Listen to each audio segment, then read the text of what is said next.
All right. Good morning, good afternoon, good evening. Hello, hello. Hello, Pastor Alina. How are you?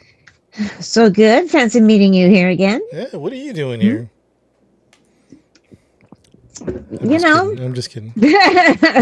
hanging What are out, you doing? What are you? Just kidding. organizing the Just hanging mess. out. Just hanging out. Yeah, Very good. yeah. Very good. So, if for me, we're just going to jump right into it again because I know time and we can just, apparently, we can't keep things short. So, No, we cannot. jump right into it.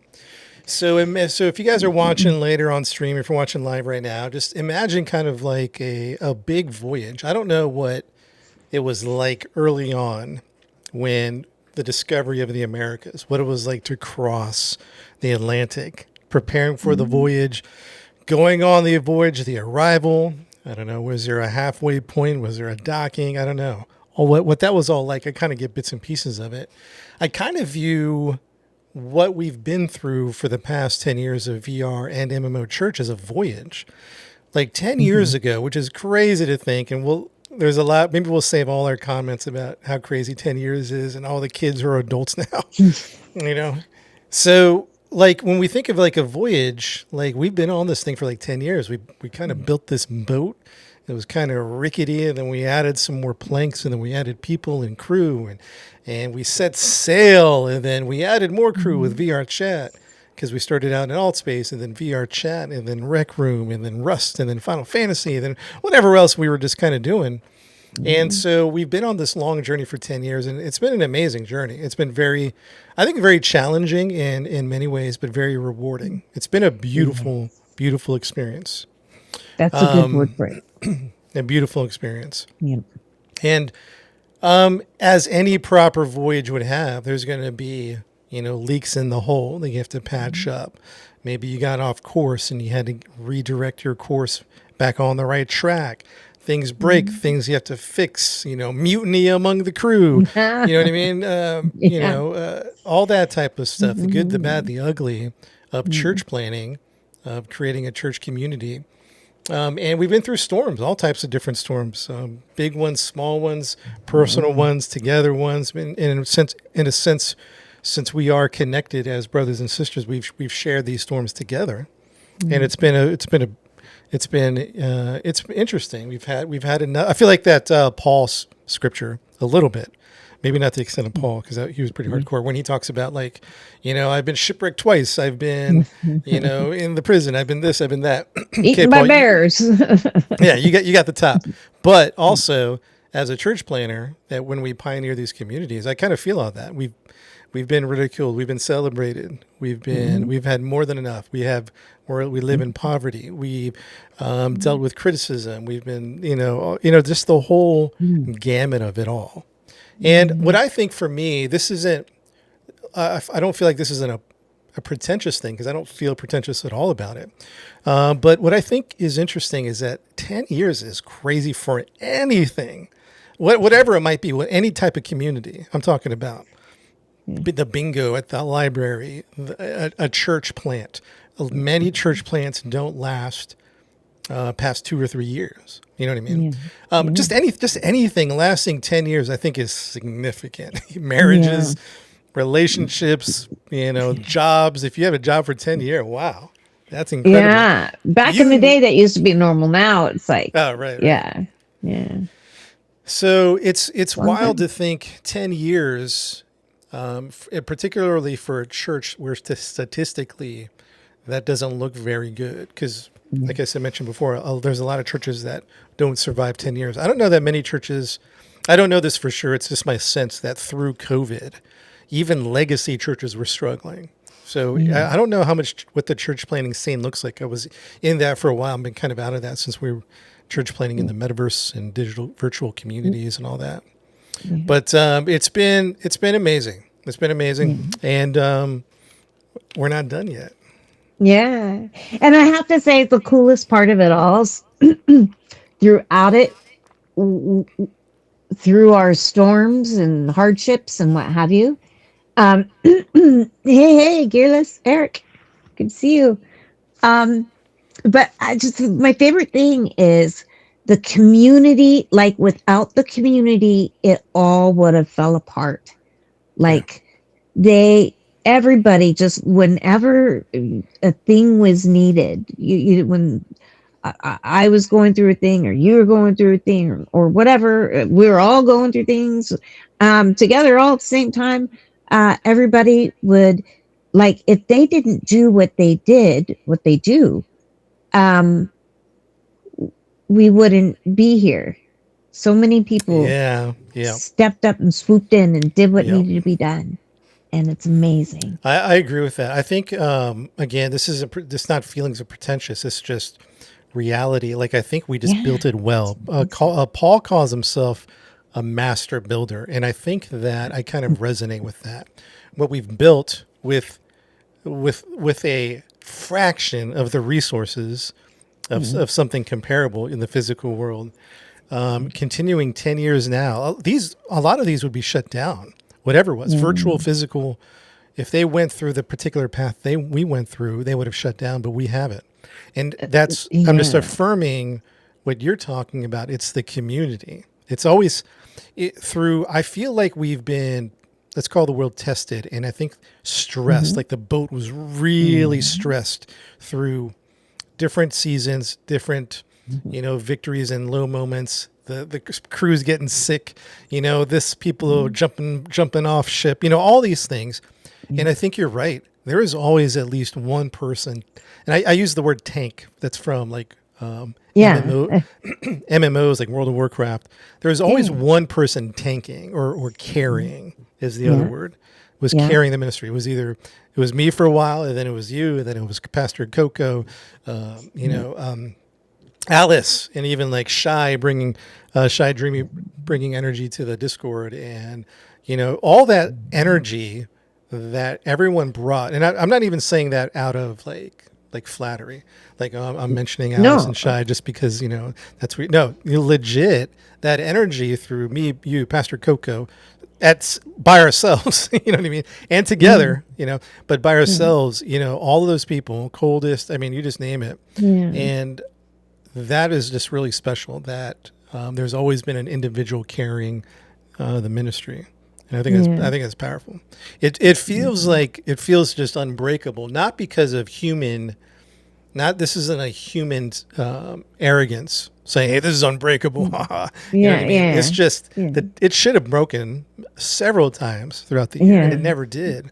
And for me, that's a testament to spirit in all of us, the God's image and the image of God and the divine nature in all of us. And so, absolutely, I think that's here we go again. We're going to beautiful. do two like hours. Your original word you said was beautiful, and that's what it is. It's just like looking back at it and all of its messes and all of its highs and lows. It's beautiful, and wow, I cannot believe that we get to do this. That's crazy, right? Yeah. Crazy. I mean, and I have thoughts, and maybe we'll save them because we could keep going. And Golden Heart tried VR for the first time on Sunday, and she agreed. Right off the bat, in VR Church hits different. Yeah. Beautiful. Only matter of time before people will see the vision we have. Yeah. I believe that's true. Exactly. Be more church. Shai's going to be bringing some more bringing some more churchgoers. All right. We had a whole bunch of new people that joined today. Oh, really? From the VR. The adventures, like a whole pack of new people. Okay. Yeah. Very and cool. Mega Oz returned. So let's go through this fairly quickly for us. Me and Alina can just keep talking about stuff. Excuse me. So if you're popping in the stream, and this is what oftentimes you see in Scripture, this verse right here. Let me kind of highlight it. Maybe I'll even zoom in on it a little more. Maybe I'll make it smaller so that this is bigger on the screen. That verse that says, then the Lord answered me and said, write the vision and engrave it plainly on tablets so that the one who reads it may run. This is a powerful passage of scripture about writing the vision down so that you can run with it.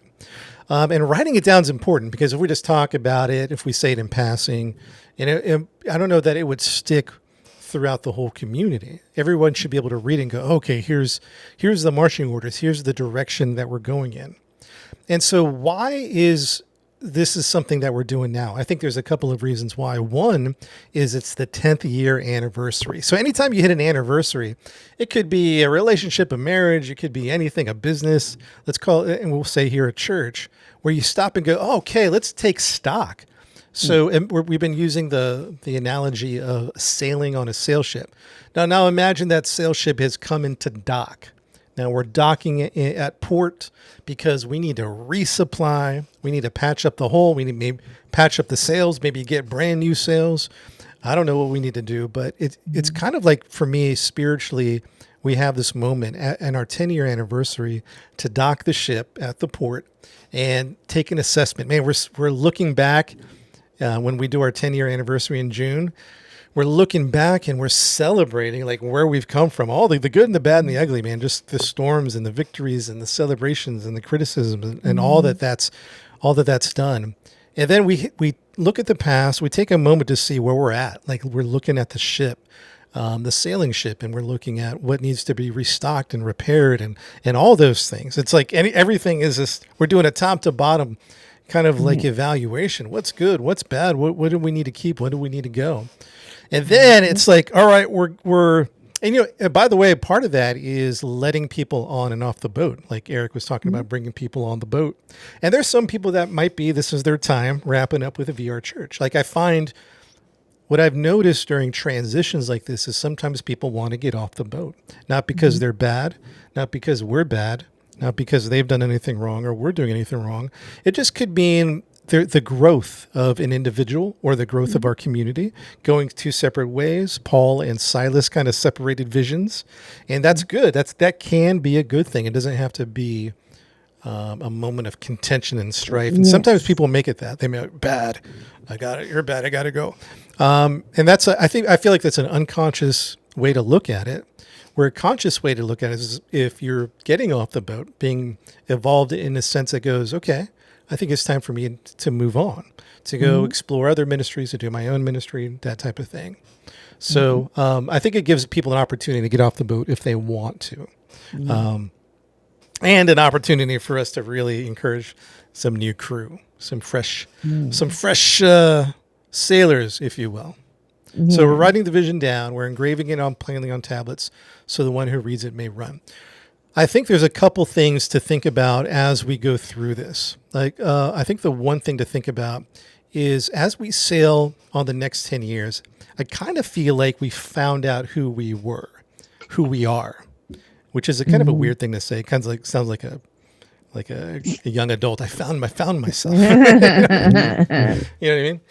But I think that many of us have gone on journeys and we found ourselves in that journey, whatever it was. It could be college. It could be a trip, moving to a different location. We find ourselves. And what I think that could mean, and we're speaking very generally because I know there's a nuance. I know there's specific scenarios. But finding ourselves, I think, is you take a step away from the system that formed you. Like this system for me, thank you very much. Now, am I going to carry this system 100%? Or am I going to synthesize through my experience, through the relationships I've connected, through my desires, through my intuition, like synthesize something new? So I'm not just a robot. You're expressing the uniqueness of what you've become. And so if I could borrow that and say, I feel like VR Church after 10 years, I go, okay, I think we discovered ourselves. I think we discovered, not I think, we have discovered ourselves. We kind of know I'm using kind of, I got to remove that word. We discovered who we are. And who we are is that is many things, but love being the highest goal. That is more than ever. I'm just convinced because there's a lot of energy that, the group social pressure, talking about love so much, I'm more convinced than ever that love is the highest goal. It's the commandment. It's the way to live. And God loves this world so much. and the universality of God, where he wants all nations, all families blessed, all people saved. And you see that we've just evolved into LGBTQ allies, women leadership, other things. Those are kind of on the spiritual side. On like technical sides, we can talk about some of those other things. So we've really just evolved and grown. And through our journey, being shaped by community, you and I, the people part of our community, we've been shaped by the scriptures, ultimately has been the deciding factor for this vision. And it's not like some arbitrary kind of like aspect, as much as people would like to think that that's what we're doing. It's not arbitrary. It is like bathed and directed by a script, by the fullness of scripture. And through community, through prayer, through our experience, because Pastor Zach was talking about experience early. That's a powerful thing. Through our experience, being shaped by the metaverse, being in one sense separated from the system. That's something we can talk about. All that and all that we've gone through, the good, the bad, and the ugly, has synthesized the version of VR Church, what we're going to be like for the next 10 years. That's just a generic statement. It could be 20, 30, 40, whatever. It's just where we're launching from and where we're going. So, yeah, I think that confidence in who we are as a community and the vision we're going with, I think is going to make this next voyage all the more stronger. The ship is going to be freaking solid, dude. I'm not talking about because of human effort or human design, because of what God has shaped us into. This is like the molding of God, where it's just going to be freaking solid sailing. And so not problem free, not storm free, not any of those free, just wow. The ship was kind of built by pieces in the past, and maybe this denomination influentially spoke into how it should be built, and it was kind of patched together, which is great. And remember, we talked about a reference point, but now as we come into this new vision, man, I think we're crafting something real special, something for the future, for people, for God, for love, and launching into the future. And so I look forward to it with confidence, with authority, with love as the main thing. So sorry. And we haven't even, see, we're starting long again. Did you? What are you going to do about it? Yeah, you should plan for it. Right. Certain cultures believe there are multiple gods. I don't know. Sorry. You might want to read this. I have to mute myself again. I have a cough. No worries. Within the discipline of being shaped by love, I think is the final kind of thought behind that. How certain, let's call it, religious systems are shaped. But the discipline of being shaped by love. I love that. That's the nail on the head. That's like the nail on the head. That is like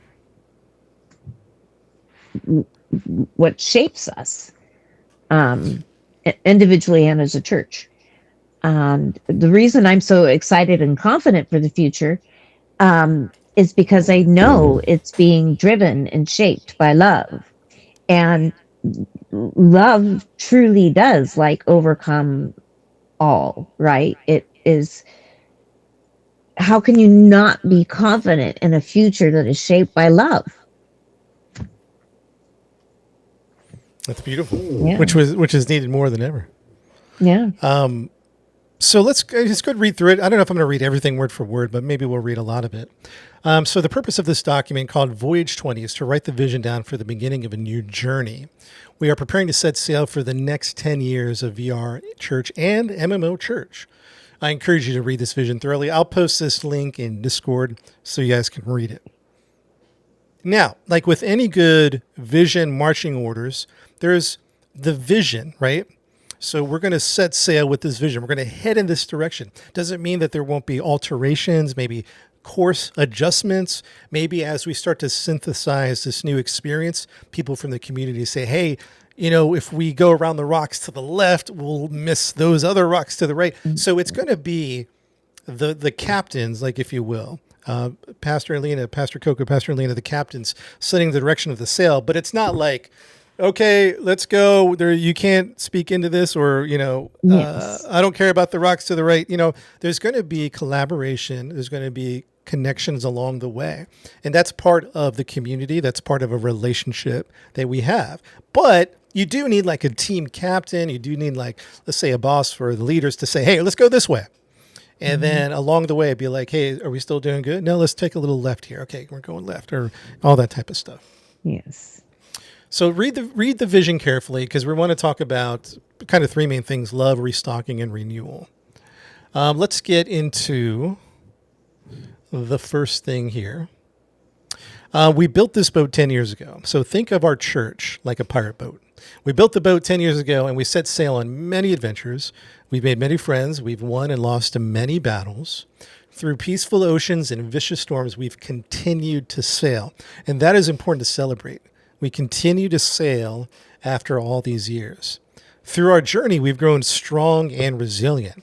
Not only have we grown strong and resilient, but we've also unearthed multiple treasure chests worth of knowledge and practice, which is invaluable. There's some things that we Mhm. just have by virtue of our experience and what we've gone through Mhm. that is invaluable. Like you have, it's probably 2 to 3 times a week, doctoral, students or master students wanting to learn about what we have.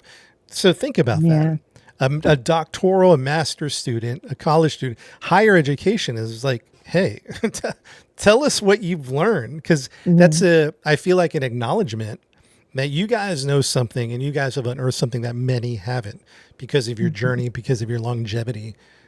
So that's something to think about. You really do. I don't know individually, like Shy or whoever else is watching or listening, you might not think, oh, I don't really have that. You have knowledge that people would love to have. Mhm. These treasure chests of knowledge and practice are the type of stuff money can't buy. In other words, they're invaluable. Excuse me. Uh, I do have to say that's the coolest thing about our church is very much one of discussion and learning from one another.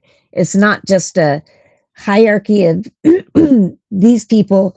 Oh my gosh, what's going on? I can barely speak. It's not just like a You're hierarchy good. of these people telling everyone what to think and believe, and just I tell you, you believe, take your medicine, and see you next Sunday. But it's so cool how we learn from each other, all of us. I learn from so many people every day. And that's just one of the things I love about us, is doing it together. Like we're, like you said, it's not just one person doing the boat. We got everybody chiming in, and we're learning from one another. And it's been an amazing, um, really amazing journey. That's all. Continue. Oops, I didn't know I was muted. Sorry. That's okay. I was chiming in there. No. So, as bishop, and by the way, real pause quick because it sounds like a real pretentious word, but really bishop just means overseer. So you could substitute the word bishop for overseer. I think some denominations use it as like the final authority, but really it's just an overseer, which does carry with it some authority. But it's the idea of someone, um, you know, seeing the whole experience. And Mhm. the gifting of the apostolic, which I have, would look at a moment like this with, Rec Room shutting down, with the 10th year anniversary, with all things in flux. The apostolic gift comes in to organize, reorganize, and reset the direction, reset the sail. So metaphorically speaking, I've been watching how the boat sails. Perhaps this is part of the apostolic gifting to be able to see how the ship handles in certain conditions. I notice where the sails need patching and what supplies are needed for the next leg of the journey. As we approach the 10th anniversary of our church, let's imagine that we are docked at port. Let's take this opportunity to take stock. Let us restock for the journey ahead. Figuratively speaking, we need to patch up the hole and put on new sails. We may need to add more crew. We will release old crew who want to get off the boat. We'll pull up the maps we've charted and take a breather to celebrate. We'll take time to celebrate the 10-year anniversary and all the adventures we've been on. Then we will set sail again on a new journey. So, 10 years charted, 10 years ahead. Let's see here. Here's just a little, let me see if I can zoom in here a little bit here. Just kind of like a timeline. The boat was built. I don't know if it was like completely built, but the boat was started to be built in 2016 with AltspaceVR. You spent some time in Altspace, right? Were you there early on when it was just sticks, like beady eyed? Yeah. Oh yeah, I was Purple Robot. I was there in 2019. That was a year after. By I mean 20 as 17 I meant to say. I was there at 2017. Yeah, I thought it was earlier than that. Yeah, 2017. But by 2018 because I just got recently a little pop-up thingy that said, "Remember 8 years ago?" And it was me filming. We would build in AltSpace, and then I would film whatever we built and give it to whomever is teaching. So and that was 8 years ago. So I was at least a year before I was to the point I was building. Building is something I started doing early, but not immediately. Like first I was doing the small groups, the life groups. And then anyway, so I'm very worst case scenario. I was there at like 9 years ago, but it might have been even just months after. It was right after you got the crystal church, the invisible church. Oh yeah, Tanabe made that. He's a sushi chef from Japan. Yeah, I made that. Tanabe. Yeah, That's fun. yeah. I remember that was new when I came. Yeah, it was a new thing. Yeah, that's so much fun to think about that building. That was really cool. I was baptized as a robot. Remember? Yeah. Yeah, I remember that. You baptized me. Yeah. In the back of that one house with the pool in it. Exactly. Which there's a replica in VRChat, just saying. Really? It's, so it'd be cool to, when we do a stream in there, it'd be cool to visit that area. Wow. Yeah. And maybe I'll find my video of the baptism. And that would be kind of neat to see from in there. Yeah. No, it's online. So 2019, we boarded, VRChat boarded on the ship. 2020, Rec Room came on there. 2021, Final Fantasy XIV Online. Man, we were cranking out the churches, weren't we? I know. Year after year. And Rust was bam, bam, bam. Yeah, Rust, doing some Rust and messing around a little bit with GTA. Yeah. Kind of messed around a little bit. Yeah. But in 2026, you can kind of think of us right now, like metaphorically speaking, it being docked at port. This is the 10th year anniversary where Voyage 20 begins. And in the next couple of years, where is the wind leading us? Where was it even going to go? In 2036, who knows what everything's going to look like? But we can only imagine. Yeah. So what does the ship need for the next leg of the sail? What's the repairs? What are we adding? What are we taking away? A lot of the following is going to seem like mechanics, but the mechanics aren't just mechanics for the sake of mechanics. There's a purpose. There's a reason behind it. Movement is life. It'll create a sense of forward. You can think of like putting on sails that would create where the wind would hit it and carry the boat. We'll talk about that here in a second. I'm kind of taking away from the words here. The following mechanics are not just mechanics for mechanics' sake. They are elements that would lead to clarity and movement. I think that's what's going to be really important for the next 10 years is the clarity of who we are, where we're going, and what we're doing. Like, I think it's going to be as clear as ever. And with that clarity, we're also seeking movement because movement is life. Stagnation is going to lead to death. So, for example, when you add sails to the boat, is it just a piece of cloth? How important is it? But it's much more than that. Sails are the mechanics for movement. It'll create that forward movement.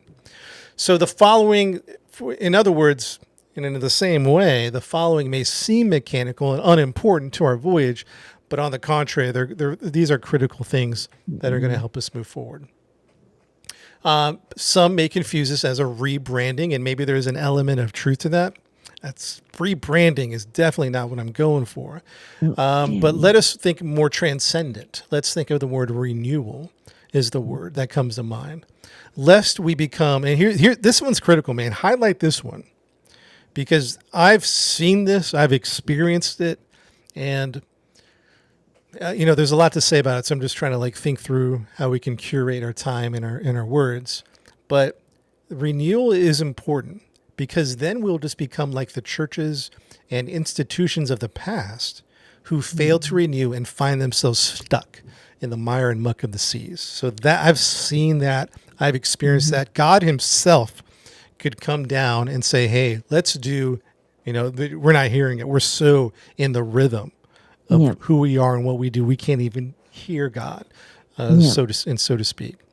Yeah. Not all churches are like that, but it feels like many are dictated by the dictates of a denomination hierarchical structure that dictates the way your ministry should go. It's just predetermined, pre-coded. It's just a script you follow. Now, what we've said is It's like you're on rails instead of being sailing in the ocean. It's like you're on some sort of track and you're affixed to the track. And this could be awesome over there, but the track doesn't go there. So you just keep going down the track. I love that. I'm going to use that analogy. I love that analogy. That one's great. Like a trail versus like an open world. And it is open world when we talk about the church and Christ and all of that. Yeah. And by the way, like we've said, even talking about with Galatians chapter 1, Galatians chapter 2, like having form and structure isn't a bad thing. Like having a denomination you're a part of or a system, like that's a great reference. It's a great starting point. There's a lot of benefit to that. But when it gets to that point where you can't evolve anymore, like you are what you is, and the adherence to a human authority is greater than God, and I think that's where it starts to. We've been talking about that balance in Scripture, but and we're no different. Like I'm no different. Pastor Alina is no different. The church, our community is no different. We can fall into that quagmire. Is that the word? That quicksand. And just kind of lose our forward momentum if we don't renew, create a sense of movement, recast the vision, and move forward. So they beset themselves to the rut and rhythm of use, refusing to change. And maybe it's not even a refusal.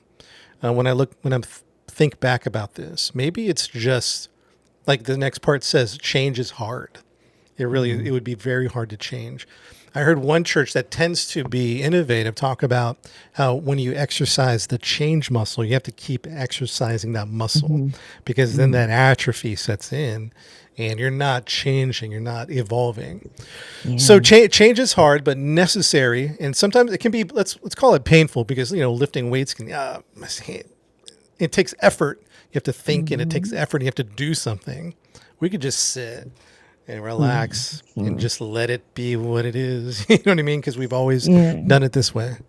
Yeah. So change is hard, but necessary to avoid the gravitational pull towards the worst possible thing. And here's the worst possible thing, in my opinion, is irrelevance. We just become a club, just not really doing anything, but sort of doing something. That type of thing.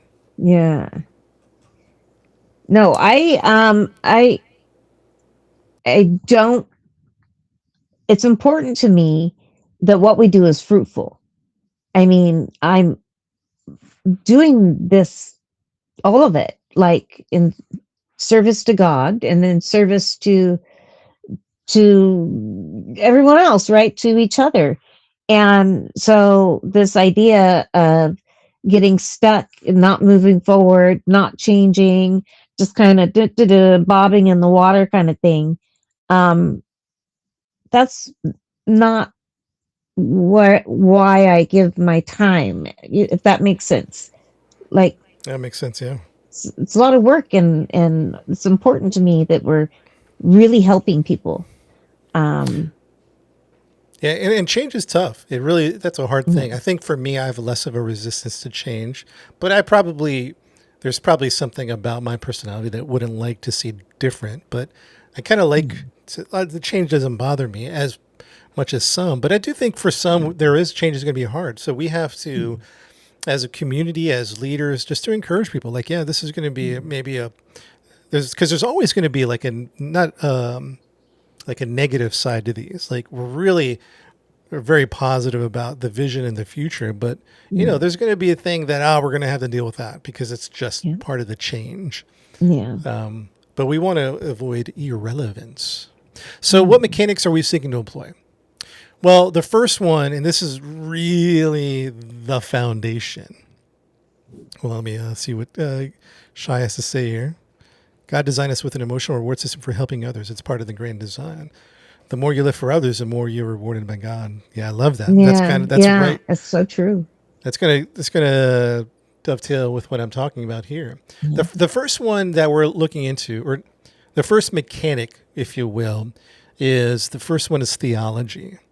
And rather than call it theology, because that's like, I think that used to mean something. It used to mean something living. Now, for me, it means something dead, in just the way that it's been used. And so maybe I don't know, maybe the word needs to be refreshed. Rather than calling it theology, perhaps we call it a signal. That really resonates with me. Like a flag at the top of the mast of this boat on this new voyage. I think there's different values that people would put on the top of the mast. And for us, we are joining the fleet, the boats that are out there where the top of the mast, the flag is love. And we talk about that all the time. That is our theology. That is our signal. I heard someone one time say, but concerning love, well, what about theology? And the theology of the scriptures is love. Love is the theology. I think they maybe said, what about doctrine? The doctrine is love. Love is the doctrine. That's what it is. And so you can think of like this, hoisting this up with, and I think that flag has been up there, but hoisting it up with confidence. Maybe we've kind of Confidence is, I put a think, light, for if you us. will, on there, like around the mast, pointing up to the flag, and that is like the thing for us. Yeah. Love. That is the commandment in 1 John. It says to follow God and is to keep his commandments. And what is his commandment? Well, his commandment is to love others. And so that is the flag that we make very clear in our signal. We'll call it our theology, call it whatever you want. But this is the heartbeat of the church, which I feel like should be like, yeah, of course it is. like that's normal. Like, why are you talking about love? So that's such a waste. So much. Taking 10 minutes to talk about love being the greatest thing, and why is that such a? I wish love was at the highest level. What were you gonna say? I'm just so laughing because it's like, why do you talk about love so much? Because it's, we hear this, and I'm like, I don't know what to tell you. I'm just going through the Bible book by book, chapter by chapter, verse by verse, and it talks about love constantly. Like, it doesn't have to say the word love to be talking about love. Like, you're not going to get into any piece of scripture that isn't essentially talking about love. And so it just like baffles me that some people get upset. And it's weird that we have to spend 10 minutes on like declaring it as our flag, our signal. When it should be like, that's how the church does. Yeah, this is how we do. This is how the American church is. This is the highest value. I think it's like Yeah, it shouldn't be something special or different or whatever. Yeah. Yeah. The scriptures word for word say, let love be our highest goal. Like, what else can we say other than what the scripture says? Yes. Let love be our highest goal. This is our lifeblood. We become radical solely on this point. I think there's a lot of the radicalization of the American church is occurring in real time today, and over all sorts of things. And it is a terrible thing to see. For VR church and MMO church, we can be radical on one point only. And that point that we are radical on is love. We can be as radical as we want. Everything else, we got to chill. But with love, man, we can let that be our highest goal. We can let that spur us into action. You can, it's the motivation of our direction in the midst of hatred.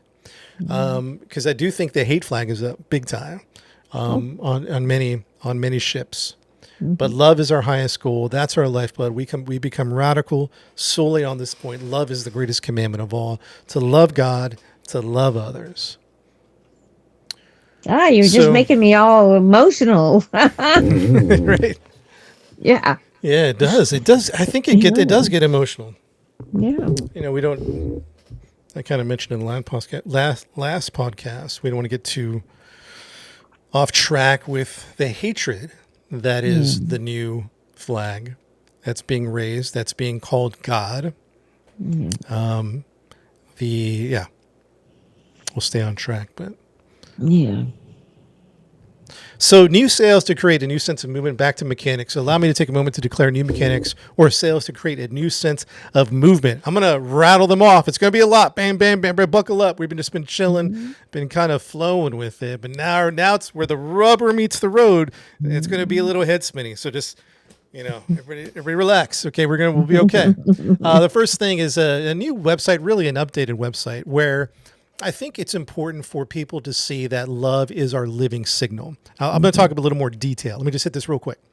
That love is our signal. It shows our inclusivity. It shows that we're empowering women. It shows all these different elements because I find that when people come into VR Church and they don't know these things, they're a little jarred. They're like, oh, they're a little too inclusive. Oh, I don't know about the women leadership. Love, they should teach repentance, all that type of stuff. So it's anybody's welcome, as long as you're nice and are kind. But I think a lot of people may not realize who we are as we've discovered ourselves. And like we mentioned before, having the love at the top of our mast as a flag to the extent that we do, I think it shouldn't be, but I think it's different for some people who are very religious. And they would see that and they go, and something doesn't feel right about that. Right. And so I think it's like the website is going to communicate to the world that those living signals of love, diversity, universality, and technology as into all these different things. All right, let me keep going because we'll talk about each one in depth. This is probably going to be the most, let's call it disruptive in a good sense, a new Discord. Refresh the vision with a tighter, more engaged group, more intentional membership shepherding. So we've done a Discord transition before, and we're ripe for another one that would set the foundation for moving into the future with a new Discord, new systems, it'll be a freshened approach. A lot of what we've done has been great, and we'll definitely continue that in the next version of the Discord. So I know you guys have a lot of questions. We'll take them maybe at the end or along the way, whatever. Either way works for me. If you want to write them down, if you want to post them in there. What does that look like? How's it going to look? It's going to be through different transitions, through different phases. I'm spending too long on each one. Let me just go real quick because we're going to go back. We're going to go back on each one. Yes. Yeah. Logo update. What about the logo? Because remember, I said we're like looking at everything. After 10 years, the boat's on shore, we're looking at everything. Logo, I think is fantastic. Yeah. Looks great. I don't know. Yeah. There's the one question with Pastor Coco about we're keeping the one logo, having the VR Church logo separate from the MMO Church. There's a lot Did we of decide two different colors? Like like two different colors to represent, and then like they go together. Like it can be made into one logo where the one color is MMO and the other color, VR, and it goes together, but it also separate. So if you see this color, it's talking VR, and if you see this color, it's I talking. do like that. I have to jot down the notes. Maybe we can, because I do remember that, and we were going to do that, and now I don't remember the notes. I don't think I've written them down. So that's on me. I think we even chose the colors, maybe even. Yeah. Let's do that. But anyways, this is like a little minor thing to kind of look at. So AI apps, creating our own back-end platforms, cost saving, and more importantly, ownership. So what this looks like is we use some back-end stuff like for service planning, for like planning services, for volunteer organization. We use like different platforms, and we have to pay like they're getting crazy now, like $12 a month per person per seat to use something to help us schedule our services, right? So we're spending like $30-$50 trying to schedule service. Well, really, the advent of GPT and Claude Code and some other technologies like Netify, Supabase, we can now create our own platform for the most part. Whatever we want, whatever we need. Like the first thing I'm thinking of is service planning. So we don't have to spend 30, 15 bucks on service planning. We create our own app, real simple in the way that we wanted. And it's going to help us with cost savings. And more importantly, we're going to own it because they own all our stuff is on everyone's platform. But as much as we can with the advent of Web3, with artificial intelligence, to create our own back end for whatever we need for cost savings and ownership is going to be huge. I'm spending way too much. We got to keep going. Let me just. But look what Alice said. I love what she just said. True repentance comes after love. Without love, it is just fear punishment. This whole idea of just like, oh, doing this or not doing that, because so I don't go to hell is there's not the heart there that God is looking for. And that's a different subject and we'll keep moving. I just didn't want to miss that because, yes, Alice. True repentance comes after love. Without love is this fear punishment. That's powerful. And that's part of, I need to look it up now. It's that passage of scripture about the world does have repentance. And there's a godly repentance and there's worldly repentance. Maybe somebody can like post the verse. Worldly repentance leads to death because it's guilt, it's shame. But godly repentance leads to life. And so there is a difference, but there's a scripture that goes along with just exactly with what Alice was talking about. One is self-preservation, which like a cockroach has that. And the other is love. You repenting because you see the harm, the hurt that you're doing, and you don't want to do that to people. That's repentance. Yeah. The other is, fear punishment, not get in trouble. Yeah. There's nothing in that. Yeah. That's beautiful. Godly sorrow versus worldly sorrow. Right. Exactly. Whatever scripture that is goes along exactly with that. VR chat. Oh yeah, here's a Shai was talking about. There may be new platforms similar to Discord, which we could look into. Yeah, I'm always trying to find. Like we almost did Telegram. There were some problems with trying to do everything on Telegram, but it seems like Discord is the best for now. But I agree, man. If there's anything, I don't know. Discord is just too much. In the sense of like we're in 99 Discord channels, right? Everyone's in a 1,000 of them. Can we create a unique space? But it still seems like the best place to be for the time being. But yeah, I'm up for exploring any new platforms. That's really the spirit of one of the spirits of our church is experimentation. Love to experiment. We might not move over to the next platform. We might not, but we always experiment. We always try it out. Drives me nuts about Discord is that like you can see the like VR MMO church channel, but then when you try and look at people, it doesn't even tell you who the people are. There's just like little dots with random pictures in them. And so you'll have this super long, and this is why I miss you sometimes, Alice, because you'll have this super long line of random, tiny pictures showing who they are instead of the names, and there's a lot, and so sometimes you get lost in there. I wish you could see, oh, this is Alice, this is Shai, this is wish it was easier to navigate that part of Discord. Just saying. Fixing those accessibility things, yeah, and that's the other thing. Discord can be so even confusing. I've thought about physical experiences using Discord, but I think it's like I do think it's like a gamer's thing still. Yeah.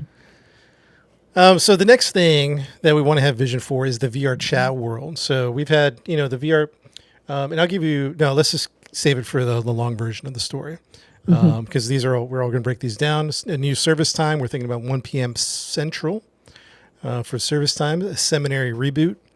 We have a seminary on Discord for pastors to go through. It's a kind of a similar idea to the website in the sense it's a signal.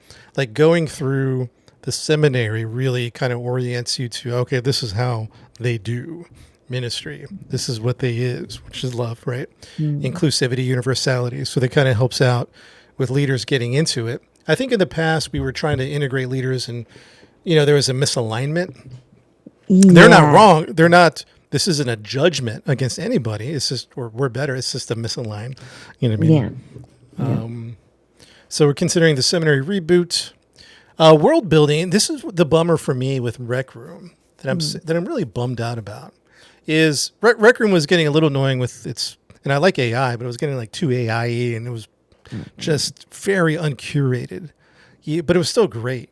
You know what I mean? To experience community, to experience like spiritual experiences. So it's a bummer that it's shutting down. So you have AltspaceVR, shut down. Who knows what Horizons World is doing? Rec Room is shutting down. And that's just a bummer because that was a unique thing about VR Church. And it's gonna sound grandiose in the realm of, in the scope of church history.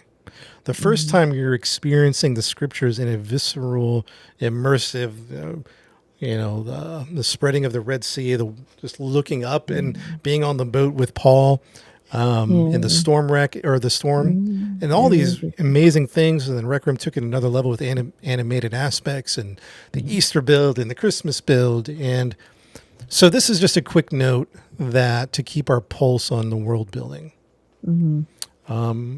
Where there's more opportunity, ideas. it's really a big part of it.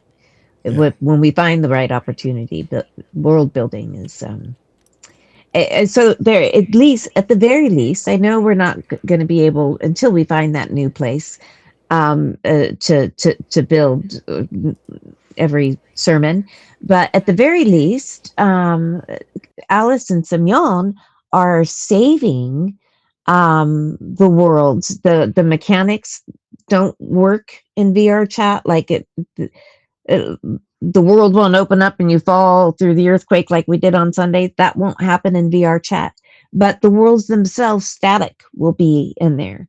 So at least we can still, maybe for certain sermons, events, or community Sundays, utilize some of these places that they're bringing into VRChat. So we can kind of That's awesome. Yeah, I love keep that. a little of it. Yeah, we'll keep a little bit of it. Yeah. Yeah. So I spent too long on the preview. Now we're getting into the thing of each of the things. So let's not to go too quick, but also we're taking too long, I guess. That's how we do. If I ever say, Lena, it's going to take 30 minutes, you can just laugh at me and say, no, it doesn't. I know, for sure. Tack 2 hours. Yeah. So for the website, a major front door experience is the VR Church and MMO Church website is a major front door experience. We can declare our living signal, which we talked about, of love. In addition, really, we can make our values clear. That's going to be really important. For example, our living, hold on, let me turn off this. Got something pinging me here. While you're doing that, I'm saying I'm still trying to find God, and I know He listens, but sometimes I don't feel like He hears me. I'm sorry, Hex Adjuster. That, I think is a common, Very common. yeah. But It's tough. Because I think sometimes, not saying for you, but sometimes it's real emotions based, which I love when my emotions are in sync with this, what would seem to be spirituality, right? It just seems like it's such a connection there. But when the emotions are whatever, because we're humans, so there's depression, there's anxiety, there's just whatever we're experiencing there. It does feel spiritually disconnection, right? In those moments. Yeah. But that's our feelings don't dictate the connection. That's irrevocable. That's steel, like a diamond can't be broken. Yeah. It's like you feel that He can't hear you, but I assure you He hears you, right? Our own minds and emotions can make it can seem like that severed where we don't, anyway, I know we're getting a little off track, but it's hard not to. I guess we got to schedule 2 hours.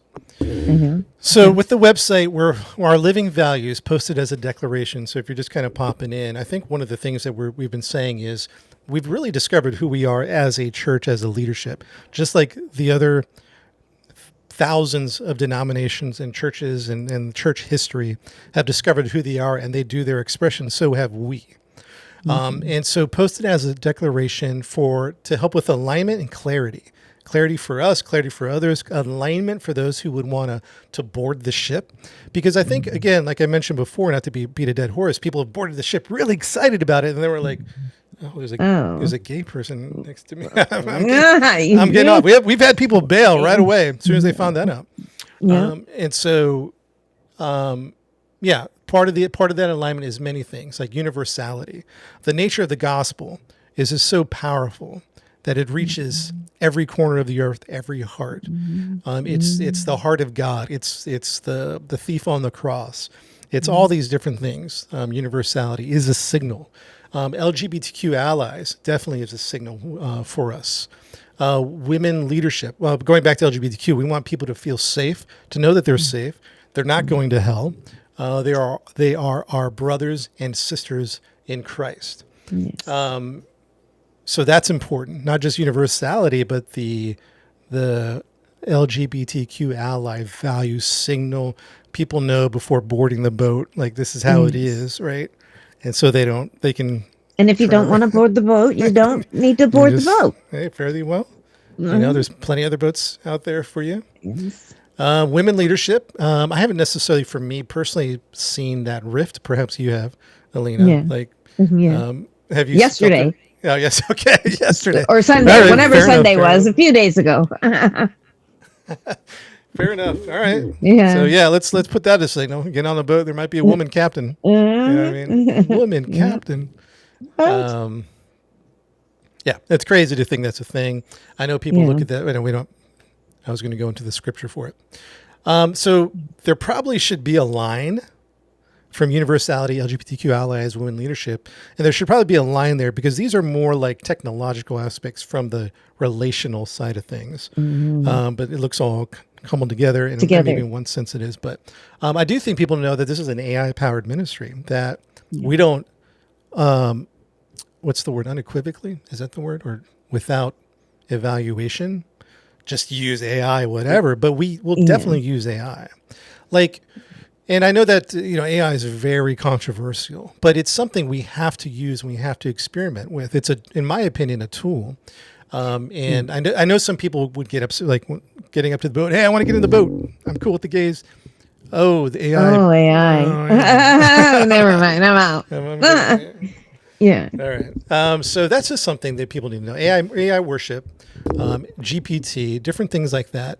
We have a AI mission or an AI theology statement, but it's very generic because it has to be generic at this point because there's just too much nuance and the technology is shifting in real time. Like right now, something might have shifted in AI. You know what I mean? So AI powered ministry is going to be that people would know. I think one of the main things would be music. It could be a graphic. It definitely helps us with sermon preparation, scheduling, and those apps that you're talking about, creating our own programs or whatever you call them. AI helps me. I feed it like what I'm trying to express, and then it takes it and takes the ramble out. So I talk 20 minutes. It says, here's 5 minutes of what you're trying to say. So it doesn't tell me what to say, but it tells me how to clean it up if I'm trying to post something. It definitely amplifies my thoughts. Like it just puts my brain on superpower. I'm not prompting it to feed me. I'm prompting it to amplify what I'm thinking. You know what I mean? Yeah, so feeding power. it. And then, and there's very different. Because it's important people know that we're not like having AI like pastors, or that we don't just like, oh, if there's we don't just go to it for facts or it's important people know that. You have people back in Altspace would say, are you a real person or are you a bot?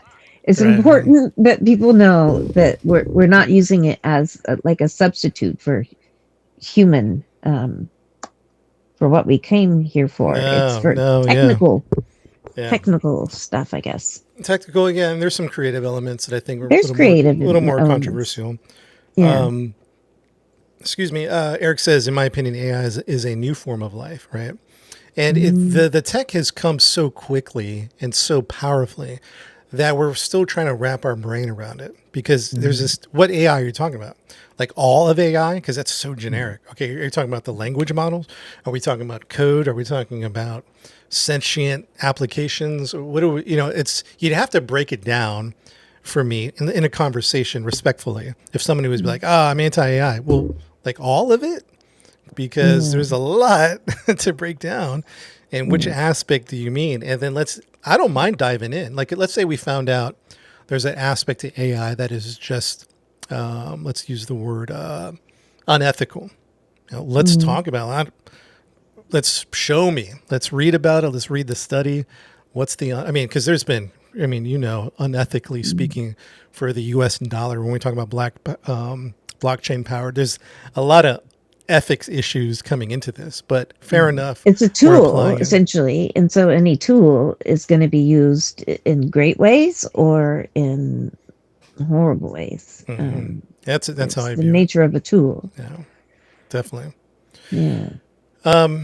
Play the devil's advocate in the AI music discussion. Yeah, that's a good one, man. That's one. I'll be honest with you, it's one of my favorite AI things. Using Suno, I love using Suno. It's a powerful AI tool. But I'm up for discussion if there's some aspect where it's, because even then we've had some discussions with Coco about how it synthesizes the artificial intelligence sound, and humans already do that already, but a computer did, and now it's bad. You know what I mean? So when we probably don't want to get too much into this. Yeah, because AI needs its own podcast. Other AIs. On AI only discussion boards. That's insanity. Human brain cells will be, I would imagine there's going to be human biological interfaces for sure. Let's see, where were we? Universality, LGBTQ allies, women leadership. All right, those three, in particular the LGBTQ, and then women, those seem to be the things that make people the most upset about. Yes. And so I think it just, coming into the website, coming into the Discord, seeing those living signals, seeing those value systems, I think it's going to be important to see, hey, this is not for me. I don't align with this, or maybe I don't want to get on the boat. And then also AI is a big one too, and blockchain powered ministry is big as well. Do I have current plans to use the blockchain? I don't, but I will definitely experiment with it. I'm not creating at the moment, never say never, like in VRChurch NFT or a VRChurch coin. We might in the future. Blockchain is kind of in a funky space right now. It's trying to find itself. It's being manipulated. I have a lot of more negative to say about blockchain than I do positive, but I do believe in the concept of a blockchain and the power that it can give to commerce, to ministry, to all these things. What are you going to say? I know people have told me, but I don't know what it is. I tried to get you on that Dogecoin. Remember Dogecoin? No, I got some. Is that so? Blockchain, that's just the same thing as crypto. Crypto is pretty blockchain. Much. Yeah, blockchain is crypto. Oh yeah, I actually still have a little crypto. Some of it is gone. I only a little tiny, like $50 in this and 100 in that. But there's a little bit of money still. This was 6 years ago or more. Ooh, there's some money. Have you checked it lately? I haven't checked it in so long. Yo, you might have some cash in there. Because I've just been sitting on it. That was the thing. I'm going to put a tiny bit in, and then I'm just going to sit. Really? You might. You might. I don't know. I don't want to get your hopes up. Unless it dropped too much and became zero before it went back up. If you bought 6 years ago, I doubt it's below that. I doubt it. Okay. Again, I don't want to get your hopes up. I don't. No. Temper your excitement. Okay. But I'm gonna temper your excitement. If you bought Doge, I don't know. Let's keep moving. Okay. Because even for me, because I kind of got out of the blockchain scene a little bit.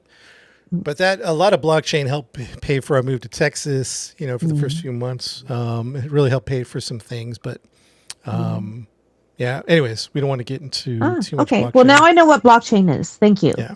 So blockchain would be like crypto, NFTs, or live off of the blockchain. It can be many expressions.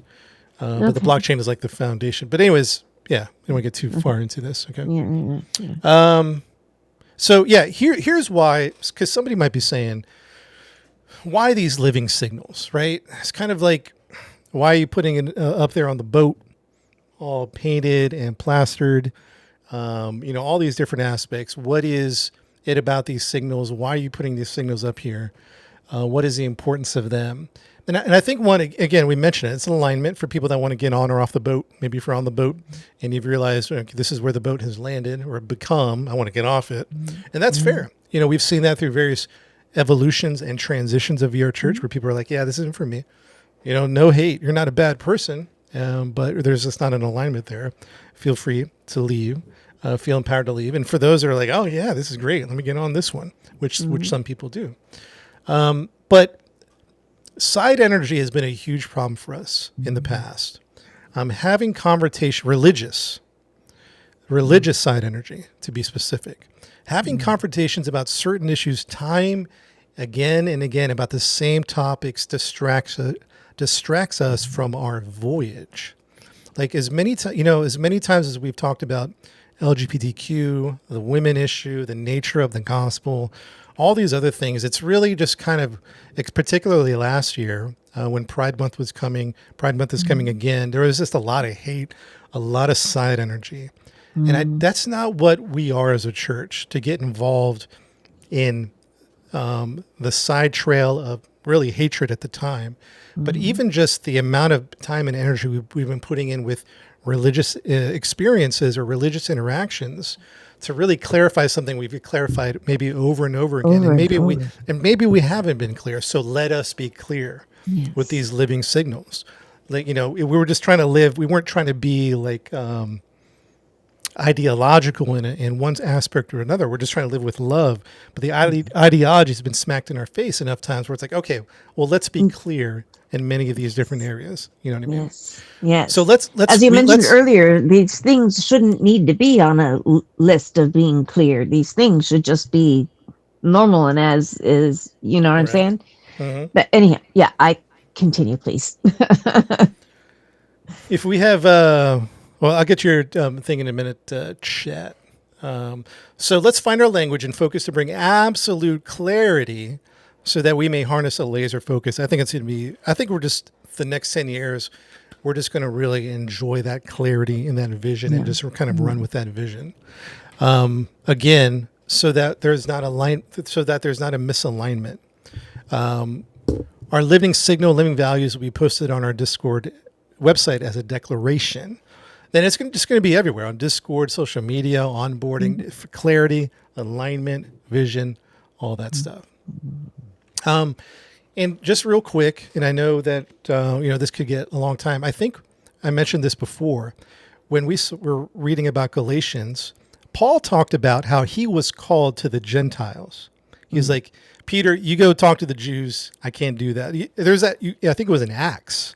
You saw in Acts where he was fed up with the religious system. He could not minister to religion. But Peter has the patience, the wisdom, the understanding to reform religion. So, and this isn't an original to me. This is coming from Alan Hirsch, who is a well-known writer about the Pauline ministry and the Petrine ministry, the ministry of Peter and the ministry of Paul. He talks about this. And I think that's one thing that VR Church is definitely a Pauline ministry. We're definitely for those outside of the church. We were birthed that way. The first visitor to come to VR Church was an atheist. He was from Denmark. He was like, man, I don't believe in God, but what's this all about? The first community built in VR Church was atheist, agnostics. Then Christians started pouring in, and then it just kind of grew. It was a very eclectic, very diverse. But at some point along the way, we transitioned from Pauline ministry to a Petrine ministry. We're kind of getting sucked in to ministry, to religion, and to the church. And that's really not who we are. And there is a distinction scripturally. And there is a distinction even, by thought leaders beyond myself who are talking about the difference. And we really have to get out of the side energy, the side confrontations, and rise back up to our original calling, which is Pauline ministry, which is outside of the church. For those that people might hear that wrong, they're saying you're kicking out the Christians. You don't want Christians to attend. No, that's not what I'm saying at all. But as you see these living signals and living values, and you realize that's who we are, you realize, oh, that's a Pauline ministry. Peter would do something completely different. They're doing, if it was the same, then Peter and Paul would get together. All right, what are we doing today for the Jews and the Gentiles? Let's just say for the religion and for the non-religious, what are we doing? You have two different ministries. God wants to save Christians too, as much as he wants to save non-Christians. It's like those two different ministries. And we've gotten sucked into the Petrin or the Peter model, and we need to get it back to the Pauline model. And that's going to be very important. There's another thought leader, church planner named Peyton Jones. And he talked about one time he had to kick Christians out of his church because they came in with their theology and the hell and the thing and the other thing. And Peyton says, you guys can't come anymore. This isn't for you. I've heard people criticize that. I don't know if it was about Peyton Jones, but that idea that it's different. But it is an important, that's a scriptural distinction to have that, because it's different.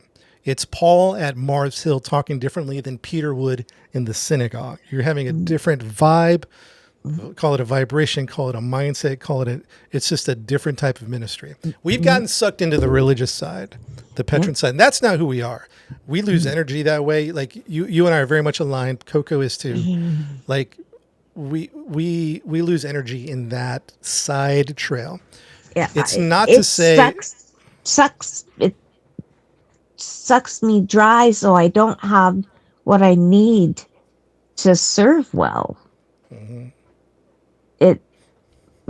I'm sorry. No, and I've there's so much to say on that. I'm trying to just like curate it to make it smaller, but you see the frustration with Paul. He was like, I'm done with that. Really, I can't minister to that. Yeah, it's twisty. I got to go over here, right? Yeah. So Peter, you go to the Jews. Paul, I'm going to the, Paul, I'm going to the Gentiles, and you see that other people are gifted at other people are gifted at ministering to the religious Christians. Yeah, it's just we don't happen to be them.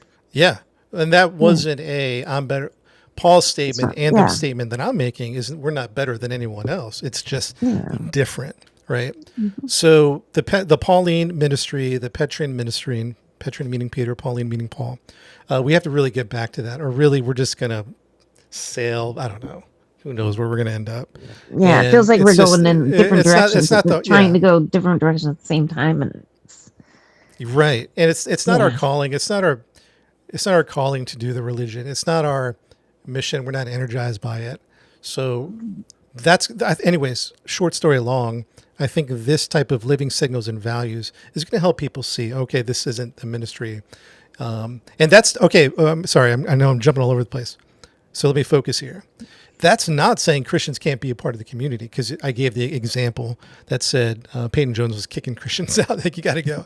That's not the goal. But for people to come in with that religiosity and to try to fix us, or to try to do this or that, the other thing from a very pretentious way, it's just not the boat for you. There's a lot of boats out there, and you might do really well in a Peter boat than you would in a Paul boat. So this is a Paul boat, and we've really kind of discovered that and found that out about ourselves. So it's going to be a different ministry, and that's okay. Because just like Paul couldn't do Peter, the religious stuff, and Peter probably couldn't do the Gentile stuff. Just two different ministries, right? Yeah. I think at one point we were trying to make it for everybody, right? And I think that's where the sideways energy and the contention and all that. And so I think clarity, vision, really what we're doing is honestly really aligning with biblical ministry to the Pauline, getting that alignment going. I think is going to be really powerful for us. So I know I spent a lot of time on that, but that's like a no, I can like look back and see where we started drifting. I'm gonna lose my so yeah, let's keep going, but you could see it, like when you look back at how things you could see, you could feel it. Yeah, I agree with that. Let's see here. If we have VMO GPT, yeah, Coco's talked about a language model for the church, so that is definitely kind of like, on the in the view board or the idea board, some type of language model. Um, Remember, God's a superior intelligence. We are intentionally limited intelligence on this journey. Trusting God's mission. Don't worry about the barriers. God handles us. It's good. What if God's genius was so much to the point of test that the Bible was intentionally written exactly as it was because God could predict how it would affect the world on micro level? I thought about that, Eric. Over time, too. That's where the brilliance of the scripture is. As barbaric as a scripture may appear to modern man, there's a brilliance in it and how it would be, how it is written. And that's another podcast to get into. Let's see. Voyage. So this is the quick note. This voyage is going to be on the website with current sailing orders. We got to set up, a voyage section, which is about our history, our vision.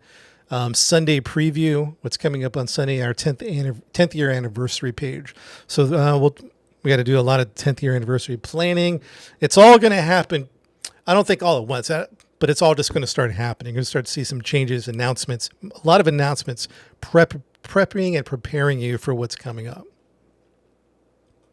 Love is the greatest. Everything else flows. Love is the highest goal. The flag at the top of the mast. The fruits of the Spirit grow from that single flag. The love, and then joy, peace, patience, kindness, goodness, faithfulness. That is the expression of our ministry. So a new Discord is needed. I'm going to try to pick up the pace. A new Discord is needed. To hit the refresh button, it's an opportunity to create a new alignment from all these things we've been talking about. A new alignment for our community and for the future that reflects our living signals and values. Some people might not want to be a part of it. And again, that's fine. That's not an issue. But I do think a new Discord will help with that. Coming in, seeing the signals, seeing the values, seeing it on the mast, the love, the value systems, and then people can decide whether they want to continue into the Discord or not. So why not update our current Discord? Well, from experience, I find it easier to restart than to change what exists. Like changing the current Discord, I think would be a mess. I've seen that with other communities. It's really hard. It just is like, oh, who moved that channel, right? And we just a fresh slate is needed. Changing what exists would be a difficult task because of use and resistance. Not necessarily bad. When I say use and resistance, that's not necessarily a bad thing. But that would be one of the challenges. A new Discord will be like putting on new sails. I think as a quick note to say, anytime major changes come, people will get upset and leave. I've seen through 2 or 3 major transitions of VR Church, people get upset and leave. Although I noticed after 2 or 3 times that I find it's more about finding a reason to leave. I think people were just ready for whatever reason to go. So people on this pirate ship might have wanted off for some time. This is an opportunity to let them go. So if you see people leave, you don't have to feel bad or angry. Really, let's not be angry with anybody that decides to move on. They may use this change as an excuse, maybe our living signals or whatever, but it might not be so much about the change, but the opportunity to get off the boat. I've seen that multiple times. The first time I was like, whoa, why are people getting off the boat? All we did was add a VR chat service. Yeah. I don't even know what it was. Yeah. And then after the second or third time, I was like, oh, it's just a thing. it evokes that transition. At the very beginning, you're talking about how amazing it is that we've been here for 10 years. Because, what lasts 10 years? Very few things last 10 years. People, relationships, and they are transitory generally. Some may last forever, but that's what life does. Life produces change. So people may move on even though they agree with 100% of everything, but life is taking them in a different direction. They're also this opportunity and they want to go do that. So people are going to leave no matter what. It is part of life to do so, and it doesn't mean anything necessarily bad. I like what Alice says here. Life is a journey, and if we are a boat, people might need to take multiple boats, ships, and ferries to get them where God wants them to be. I really like that Yes. because, and I think that's what's special from listen, I've been in and out of all of it. Maybe not everything, maybe not like the Catholics hanging out with them and being in their systems, but just church and religion have been in and out and seen it all. And one thing, particularly with the physical church, is you can only be on their boat. Like that's the only boat you can get on. And so I think that this thought that you added, Alice, expands this because it isn't an exclusive boat. Because you can journey with us, and then maybe you can take a lifeboat to another boat to go help them out at a different time or whatever. I think many of our people attend many different types of religious experience, and I love that. Like you can't in the churches I was a part of, you can't do that. You can't go attend other churches, but for us, you definitely can. This isn't an exclusive attitude, although I do think some other boats have an exclusive attitude. Like feel free to go, man. Feel free to go experience that, because that is important, that your journey with God is not dictated solely by a group of people or human authorities. So in that, experience God whenever, however, with whoever, with VR Church and their systems and structures, with this book, with this podcast, with that group of people. The more eclectic and diverse, the better. Yes. Like if it looks the same everywhere, I would propose, I don't know, that you're not going to grow with that. You know what I mean? Because I really feel like my sense of the early church was that it was very eclectic and diverse, particular in Acts. We're talking about the palace, King Herod, was it Herod? King, I forget, King Agrippa, I don't remember who it was. King of whatever, and then their workers were part of the house church with slaves, which was part of like that eclectic diversity, decentralized. We use that word, decentralized. To pursue, in my opinion, a decentralized spiritual experience is very powerful. To hang out with the conservatives, with the liberals, like religiously, the conservatives, the liberals, the whatever, this, that, and you'll just learn a ton. And I feel like it will create a vibrance in you. So yeah, I do think that decentralized pursuit, in my opinion, is a beautiful way to grow. I think for some people, I notice they do need form and factor. Not judging those people at all who would need, I need to go to a denomination where they do X, Y, and Z. It's really stated, and I can just sit and do the thing and serve whatever. And that's great too. Or it can be. It just depends. Like all of this, it just depends, right? There's a lot of nuance to this. Sorry, Lena, can you maybe take over for a second? Oh, yeah. So, Alice, I absolutely love that. That's kind of like seeing Mega Oz today. And I've seen him lately a few other times in some of our services. He's someone who has gotten off the boat, not for any particular reason, just this other boat was, there was a tour to something fancy. And so he got on that boat for a while. And then he comes over and he visits our boat from time to time. So it's normal and it's good, and that's what produces, in my opinion, growth, is exposure to, like you said, God in all the different ways you can experience God. That, again, in my opinion, is what produces, stops the stagnant, the just doing the thing, and it makes it it energizes it when you experience God in the beautiful, unending ways, the unique ways that he's in this world. And I say, go get it wherever you can. Mm-hmm. Yeah. It's beautiful. So member tags and support priority. So this is kind of the language is kind of strange here, but we're kind of exploring the idea of like a membership. It's very light, right? It's not a gatekeeping thing. It's a shepherding thing. So membership is going to be important from here on out. This means that those who attend our events, we really want to get them the membership Discord for those who really attend VR Church. I'm not talking about every week, maybe even once a month. Those that experience the life of the church, the vernacular church, the spirit of the church. That is, for me, important when support tickets are activated. So it doesn't mean we wouldn't help out non-members, just someone coming in, hey, I need help. But I think what we're finding is, like, for our shepherds being able to know, oh, you know how we are. You know the living signals and living values. Because sometimes we get into a conversation and they're not connected with us at all. And we're like trying to find alignment with them. Like, okay, where are we at here? And just knowing that someone's like a member, I think is very helpful because of the limited shepherding points. Again, not that we wouldn't help non-members, but it's just more of like who's on the boat officially, so to speak, so that we could, tap into, reach out to, kind of connect with, not exclusively, but just with a little more focus, I guess is the word. Yes. I like that.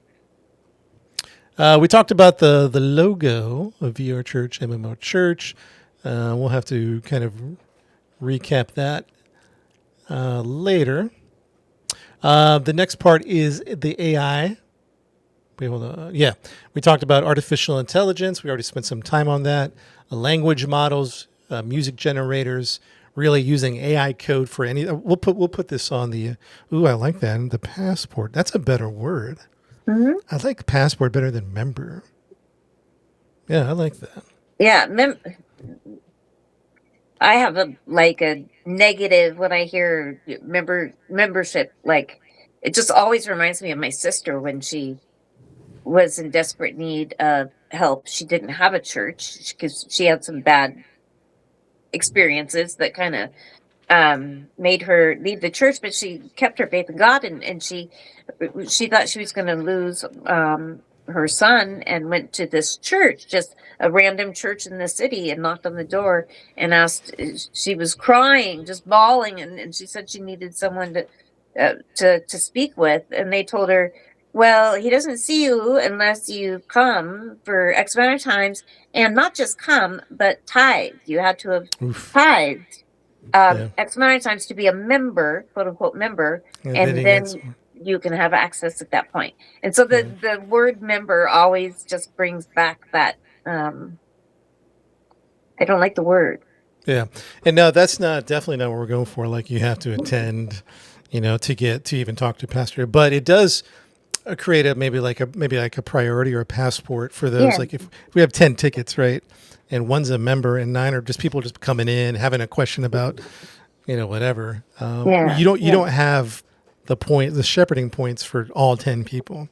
Yeah. We're going to give it, we have to give it to the passport member or the person with the passport. Yeah. And we'll have to figure something out about how we interact with those that just come in, not knowing who we are. They might be part of a religious system that's very different in alignment to VR MMO Church. And there's that reaction like, oh my gosh, what? And then the challenge, though, is that each time this happens, and it happens a lot, it consumes a significant amount of time and energy.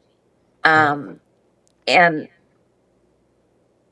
that's difficult because you want to care for the flock that you've been given. Exactly. And if there's the energy stealing all that could be answered, maybe if you came to church a time or two, you would be able to discover who we are, and it might not be for you, and that's okay. But instead of these continuous friction, argument, what have yous. Yeah, and it's not all of them. Some of them tend to be argumentative. You know what I mean? We're getting off the weeds again, the side energy. It's probably, and we probably could even dial it in further, trying to perceive if this is a Pauline ministry or if it's a Peter ministry type of thing, like when the tickets come in, where we go, okay, this is like really maybe a religious person who probably better served elsewhere. But if it's someone who's like curious about dial it up. That's curiosity is awesome. Yeah. So we talked about AI ownership, cutting the costs down of the platforms that we use. So we talked about that. With the advent of AI agents like Claude Code, we can create our own back-end platforms and processes the way we want, the systems and structures the way we want it. Cost savings, ownership is huge. Might be a little more work on the front end, but on the back end, ownership and cost savings. We can create anything, really. There's really no limit. Service planning, volunteer processes, spiritual gifts. Who knows? That's just scratching the surface. We make it, we own it. We make it, we host it, we own it, which is different than I what like we that. experienced in the last 10 years. Yeah. Just some ideas here.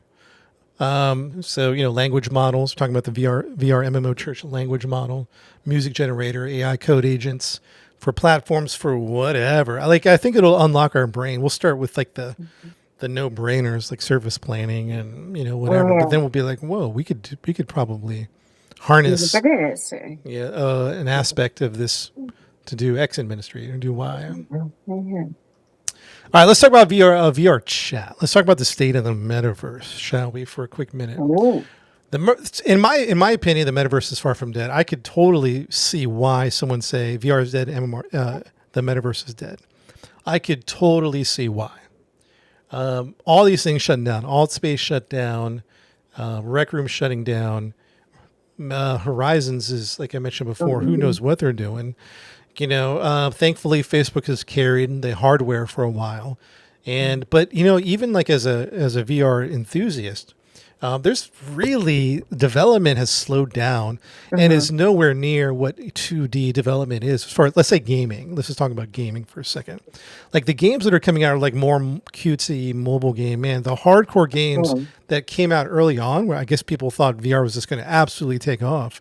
And so you see some killer titles years ago, but man, there's nothing like since Half-Life Alyx, what's come out? I'm sure there's something has come out, but not. It feels like in the PC 2D gaming world, they're dropping bangers every month, every 2 weeks. There's a major, a major fantastic release that's come out. In VR, it's like Half-Life Alyx was the last. Yeah. It was the last one. And anyway, so short story long, I could see why people would say the metaverse is dead. I could see why they would say VR is dead, but I don't think so. A couple of reasons why. A city of 50,000 people. Altspace shut down, Rec Room closed, Horizon World is limited. However, VR chat remains. I believe people may look at the landscape and declare the metaverse is dead, but that is far from the truth. The old can't create the new. That's a whole nother podcast. Facebook created the new amongst the legacy institutions. I'm talking about for the early Facebook. Years later, Meta or Facebook can't create the metaverse because they are too established in the Web 2 model. That's where they make bank in Web 2. Thankfully, they've sustained the hardware vision, but they don't have the vision for the future in terms of virtual experiences. The future of the metaverse is coming, and like Zuckerberg, who created a new era in his dorm years 20-some years ago, whatever, we will discover a college student, a young thinker, somebody, a young-minded creator who will create the true metaverse. It is coming. I don't think it's here. I think the old have been trying to create it, but someone is going to break through with that at some point. Same thing with blockchain. That's what I believe. Current version of blockchain, I'm not into, but I do think someone has it in their brain of what it could look like. And they're probably young. They're not established in the economic dependencies of the Web 2 system. They're outside of that. Another way you can tell that VR is not dead is Valve. Valve is huge, guys. They're huge. Steam, it's amazing. Arguably, Valve is one of the most what was that saying? I can't wait. Why won't they just release it? I know, right? Yeah. VRChat is going to wait. VRChat is going to find a way to put themselves on it. On which one? On the Steam? Ooh, Alice is dropping the bangers today. When the winter is here, you can be fooled into thinking the trees are dead. But they're at one point in the cycle. Alice really is just like hitting home runs for... Poetic. Yeah, so poetic. Very poetic. Exactly. It's part of the cycle. Eric, too, man, got some vision. Yeah. When Apple premieres their smart glasses that can act as display glasses with 3D AR objects you can interact. Ooh. Are they doing a smart glass? I don't know what Apple's doing. I kind of got out of the Apple ecosystem. But Valve, very influential company, they're going to have the Steam Frame. It's a new VR headset. I think it's going to be fantastic. Hopefully it's not over $600. I don't know, something like that. But Valve or Steam, and I know there's other ones out there, but as far as like major players, Steam, Valve getting in on the VR scene, don't dismiss that. Don't just treat that as a nothing thing, because that is significant.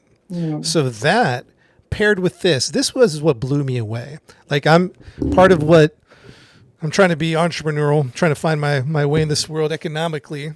And one of the things that I'm involved in is live streaming and content creation. And I'm kind of in that world trying to learn about it. Haven't found my footing there yet, but I'm just kind of immersed in numbers, names, mechanics, the whole scene, if you will. What blew me away, and I keep track of numbers. I just pop on to like some Steam information websites and keep track of what's trending, what's all that stuff. You know what blew me away? On a consistent basis, VRChat has 50,000 concurrent players every day.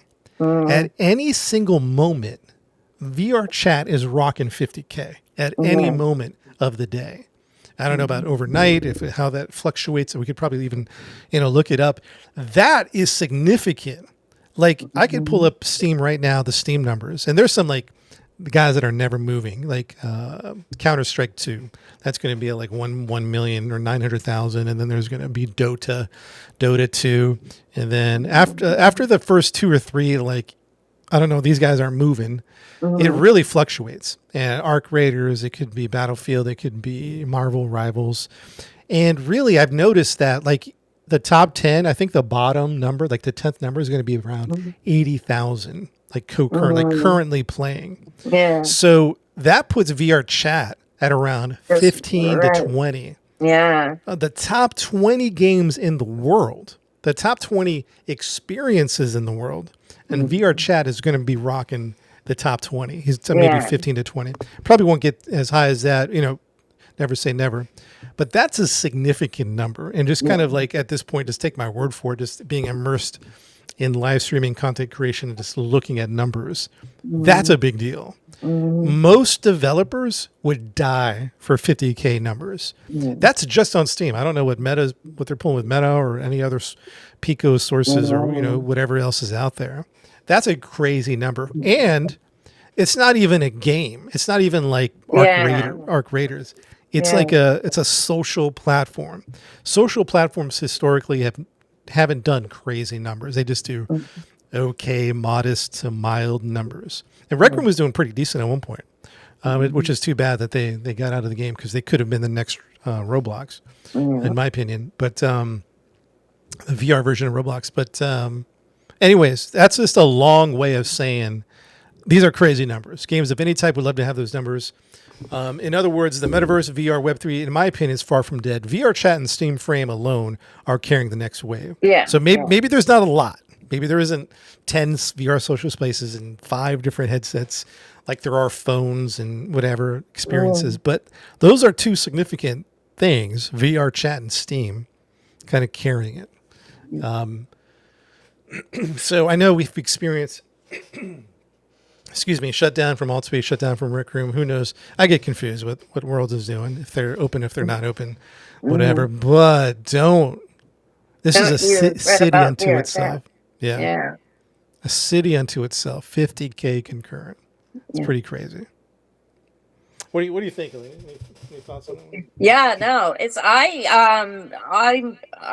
am with Alice that it's a season. It's part of the process. I don't believe it's going anywhere.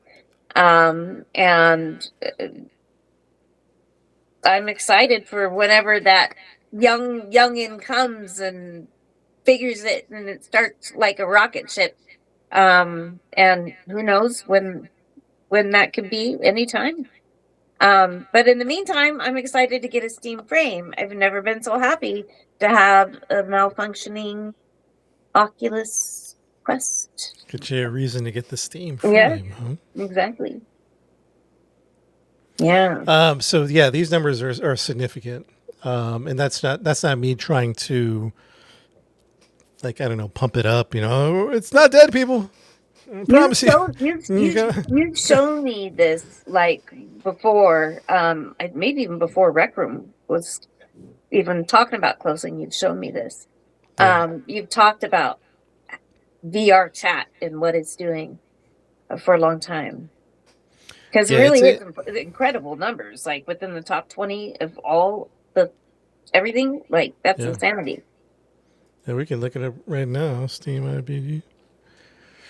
Top game right now is Counter-Strike, right? Dota 2. Geometry Dash is Overwatch. Anyway, so where's VR chat? Watch it be a low day now that I'm pulling it up live. Because Yeah, it is. It is a low It is day. a low day, 37, but really that's not a 37,000. horrible amount. I mean, for low time. Yeah, it is. It's low for this moment. But the charts. Here we go. Let's see what we have here. Yeah, 24-hour peak was 50K. Yeah. 37,000 players right now. 50K, 24 hours, almost 80K all time 3 months ago. Wow. Wonder what's going on then. Number 31 in daily active users. So it's probably not in the top 20 at the moment, but 37,000 is still crazy. Yeah. We had a And the Korean people pastor that use it are attend passionate about it. Like, passionate about it. I think that they would find a way if VRChat talked about closing. I think that the users are so passionate about it that they would find a way to. Oh, yeah. Yeah. It's interesting that's the one that's lasted. But, Yeah. a Korean pastor attend services. You've hit a new evolutionary experience when a Korean pastor is at a service being led by people in North America. That is unusual, right? That is a good point. Yeah. That's a good point.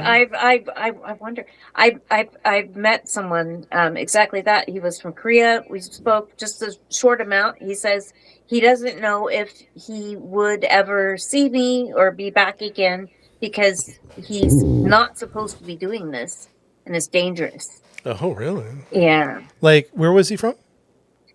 Korea. South Korea? North. Oh, north. Yeah, Wow. like I don't know how he mentioned something like he had to go sneaky routes, and it was only because it wasn't a church; it was the social platform, and I don't remember the hoops that he had to jump through, but it was dangerous. Like he would get in. Yeah, you don't mess. Yeah, North Korea. Like even China would be even more accessible. Yeah, even with the Great Firewall. Yeah.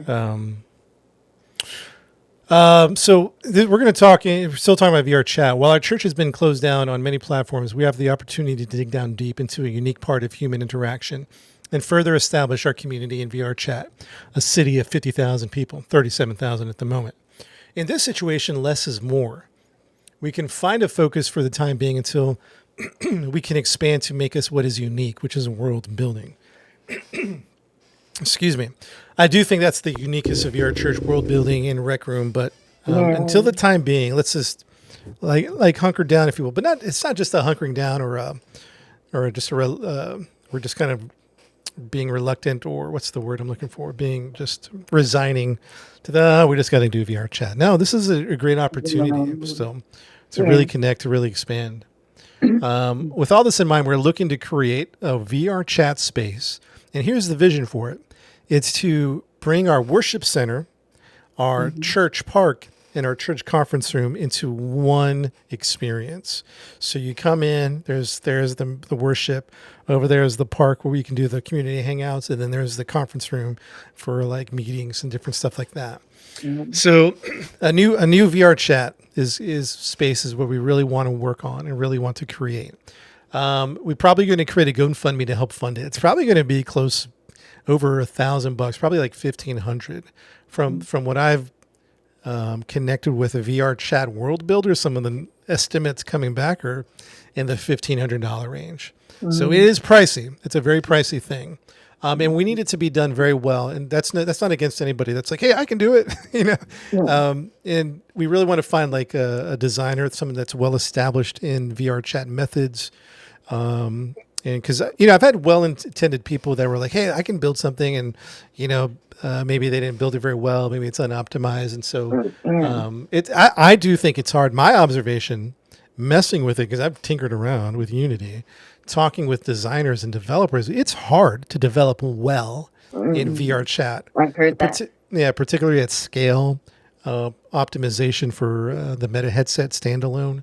Yeah. All these different things. It's a tough thing to do it really well. So I can see why someone putting the time into it is going to put in 20, 30 hours. Who knows how long it is to create a church experience. So it's going to be probably about 1,500. And so we're going to create a GoFundMe to see what these designers are. There's a couple. We might do a field trip. There's one or two designers that I really want to. They send me per a portfolio, and so let's go check it out before we drop 15 bills. Down on a new worship center. I think we'll be able to raise the funds very quickly with our community. With the VR Church at Large community. There's some, just people who are just excited about, hey, 10-year anniversary. Yeah. Oh, they're building a new church. What? It's 15 bills. That's the amount of money that it took to call an architect for our physical church building. It's 1,500. Yeah. So, Alice can build something. If you only want 5 people in there and you want to crash 4. And you want to crash 4 of them. Oh, that's great. See, she's still cranking them out. Very funny, very funny. All right, so look for that GoFundMe, and whatever you can give. This isn't like trying to pressure people, but if you can give to the worship center, that would be fantastic. I wish it was like Altspace and Rec Room where we can just build our own, but we gotta get a pro. You know what I mean? Yeah. It's just it's kind of a bummer. In the future, there will be the space. It will present itself, and we'll be back in there building in another platform, another time. I believe it'll be back. Yeah. Yeah. I believe so and too. we definitely want to jump on it when we can. Yeah. When it's right. So for time's sake, we're pushing 2 hours here. Let's kind of wrap it up. I think what we're going to do, we'll talk about with everyone, maybe ping the Discord, talk about the leaders again. But really, I think since we're consolidating our vision, trying to find clarity, trying to find focus, alignment is a kind of a reoccurring theme that we're seeing. Alignment's going to really help us out. I think we're just really fine tune our energy. It really would clarify our Pauline ministry. And I think it's just going to be really powerful for us. But in one of those mechanical things is bringing the time from, since Rec Room's shutting down, and VRChat is currently at 4 p.m. Central, is bringing that into 1 p.m. Central. And a lot of reasons for that, an earlier time. But one of the reasons is to get Europe involved again. I think the 5 o'clock time has pushed Europe out of the experience. A lot of people were excited about it at first. They were like, even for years, like, oh man, VRChat, that's late, but I'm gonna come. It's late, but I'm gonna come. Right? People were being like pushing it to come. Yeah, it's late, but I'm coming. But I think after time, I was like, oh, it's late. It's 1 in the morning. Yeah. So let's do a 1 p.m. Central time, which is going to be like maybe UK time. Central is going to be 8 p.m. It still might even be late for Germany. I don't know. We'll feel it out. But let's push the time back to get Europe more engaged. Let's see here. 1 p.m. Chicago is 8 p.m. Berlin. Oh, that's not bad. London, 7 p.m. London. Yeah, that might be good. Oh, I spoke with Doctores Pastores Bismiques. And he said that at the earlier time, he would be able to join more often. Yeah. Yeah. 8 p.m. Berlin. Yeah. That's amazing. So ideally, we've been talking with Coco. Is there a day where we can do MMO church and VR church at the same time to kind of cross collaborate, kind of synergize the day? But it's not going to happen right away. Maybe in the future. So we'll kind of keep that as a thing where, I don't know, it's on the same day, but it's just kind of maybe a lower priority, just because there's a lot of with the MMO church, Final Fantasy, they've got a lot of momentum, they've got a lot of engagement on the MMO Final Fantasy side of things, and I really want to get into it more. I think it's just one of those things that I just really would love to be in Final Fantasy more often, live in that space. But it's a if you've never been in those church services, they're beautiful. The ones that I've been to with Final Fantasy, it's just the when they meet at their house, it's such a cool vibe in the house. The paintings, the ambiance, all the avatars sitting around. You know what I mean? It's really a special experience. But all right. I haven't been to many, but I have been, and it's beautiful. Yeah, it's a very beautiful space. They created that space. They have their creative. own. It's not necessarily world building, but it's designy. You know, you can place couches where they want. You know, that type of stuff. All right, training. Hey, DJ and Lena, great to catch you both live. 8 p.m. is great. UK, what's up, Mimic? Yay! 8 p.m. Like it's about to rain over here. Yeah, 8 p.m. is good. Good to Final hear. Fantasy XIV is about to get a huge overhaul. They're adding custom animations for characters and major details. You know, if they put it in VR, I'm a big fan of everything needs to go VR, man. Me too. Everything. Just anchor over your head, over the character. I know there's a lot of reasons why it wouldn't work for many games, but just throw a dang camera on there, like somewhere, so I can just be in VR and enjoy it. Yeah, I'm with you. We're on Saturdays on purpose so people can go to physical church on Sunday. Yeah. No, fair enough. It's not an issue by any means, but we're trying to find one day. Yeah. If it works out. Amount of imagination in the new system is going to take the plunge into 14. Yeah. Wouldn't work in VR supposedly. Yeah, I know. There's like most of the things they shouldn't add VR, but I think they should just so I can just be in there. Yeah, you're like, I know this doesn't work well, but just let me in. Just let me in. Just anchor a camera in there. Yeah. It's gonna be funky, but just let me get in there. Just let me get in there. Yeah. Yeah. So one of the things we're thinking about, again, a lot of this when we're talking about this voyage is flexible, right? So as we move forward with all these different elements, there's a flexibility to it because again, writing down the vision and then where the rubber meets the road, you know, when you have a plane and the bullet flies or, you know, there's a rock in the way, you know, as you start interacting with the plan, you might just need to tweak it, change it, alter it, you know, switch things around, whatever. But this is like, at least let's go this direction, let's go, and then start heading in there. One of those ways is like a reboot of the seminary. So we have a seminary that all of our pastors have gone through. Again, it helps with alignment, helps to train leaders. And maybe we take that to another level when we make that a live event, whether it's VR or something like that, or in that platform we use with Frame or something. And then really just kind of integrate that more into the life of the church. So we're talking about that. We'll see how it goes. I'll need to go through the curriculum again. Need to take a look at our capacity. Probably, you know, we'll get launched from port here in June with all these new visions and with the 10th anniversary, and let it sail for some time before we add the seminary. But VR seminary was a strong vision for a long time. And so, but we might make it live instead of like asynchronous, I think is going to be important. Yes. I do too. But again, it's not going to be something, a lot of this is going to be June type of stuff or whenever it's done as we're not trying to force or rush things. So as they unfold, but the target is within like the June timeframe for many, perhaps not all of these things, as it just unfolds. Like it'd be ideal, for example, to get the VR chat world already ready to go for the anniversary Sunday. But in the course of getting it set up and fundraising and then the designer and all that, if it's not ready till August, then that's fine. You know what I mean? Let's just get all these things moving. Yeah. You know what I mean? And we'll see what happens.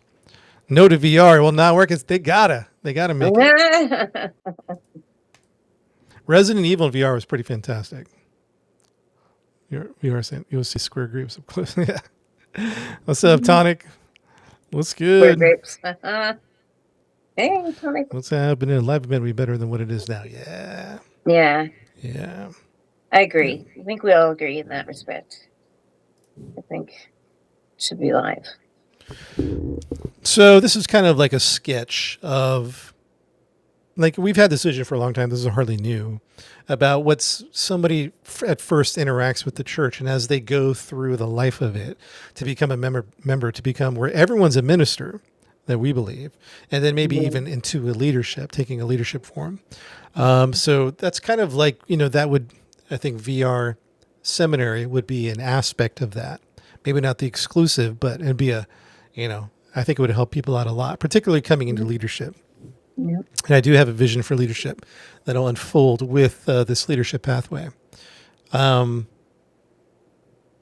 think I had a thought here. I don't remember.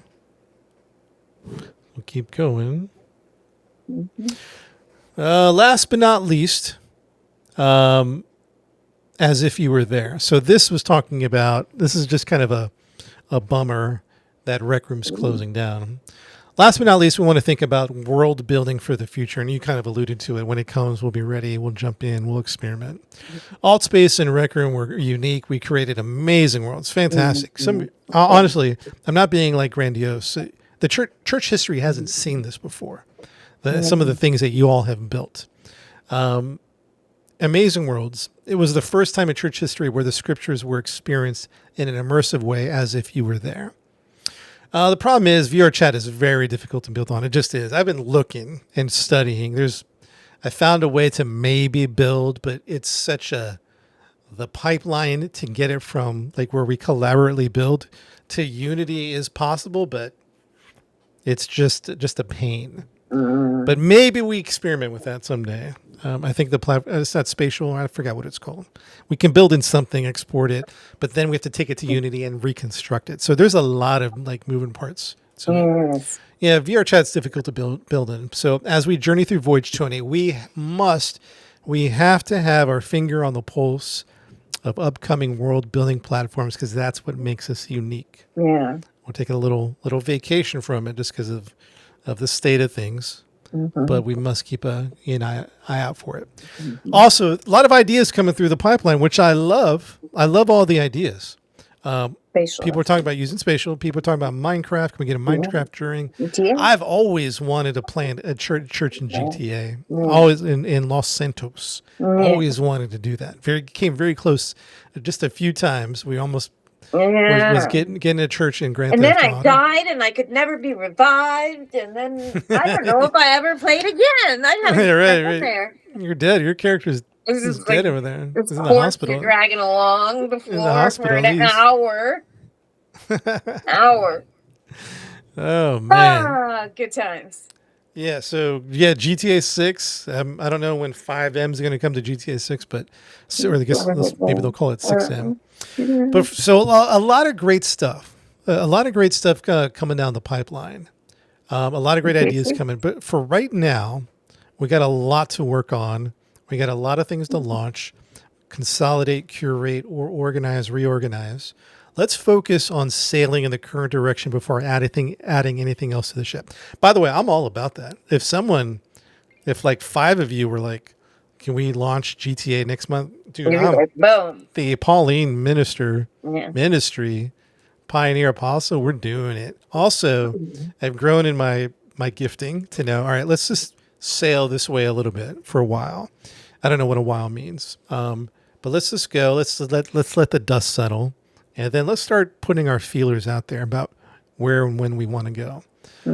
So let's get our bearings and then come down together on the high seas to see where the wind is leading us. That's going to be important as we move through. I think this is the end right here. 2 hours in. Buckle up. We're about to hit the high seas. I want to thank each one of you who have sailed with us. If you're getting off the boat, we want to say thank you for all you have done, because some of you guys this is a transition time for you to maybe not be integrated into the life or the ministry or the mechanics of the church. And we want to thank you so much for all that you've done. A lot of you have, and a lot of people in the past have done. I think of our early church elders, and then our second church elders, and our current ones, and all the leaders and the helpers and the givers and all these things that have really helped the sailboat move forward. But for some of you, it might be time to get off, and this for whatever reason. And we want to thank you for all that you've done. If you are new to the crew, buckle up, because as some of the crew is coming off, we got some new crew coming in. If you're new to the crew, I just want to say it's time to buckle up, because we're about to hit the high seas again. Who knows? Who knows where Adventure's going to go this time? Who knows? Adventure's going to take us to rob a bank, apparently. That was funny. Yeah. Yes. Two pastors walked into a, what is it? Yeah. Two pastors walked into a bank. You saved the video somewhere, right? You posted it on something. Yeah, I got it somewhere. It was so funny. That was pretty funny. Everything about it. Oh my gosh, we got to get back in there. Ridiculous. Yeah, that was a lot of fun. Yeah. Yeah, don't tempt me. I'll do GT anytime. Right. All right, nothing but love, y'all. All right, who's got questions or comments? We'll take. You got like 10 minutes, Alina? Yeah, let's do 10 minutes. My body is like starting to really like 10 minutes, but I got to be kind of hard on it. If you got to go, go at any time. No, go. Yeah, let's keep going. But then I may have to go before you need to. But I want to stick around for a few more minutes. I want to hear from people. It was a lot. Yeah. What you got?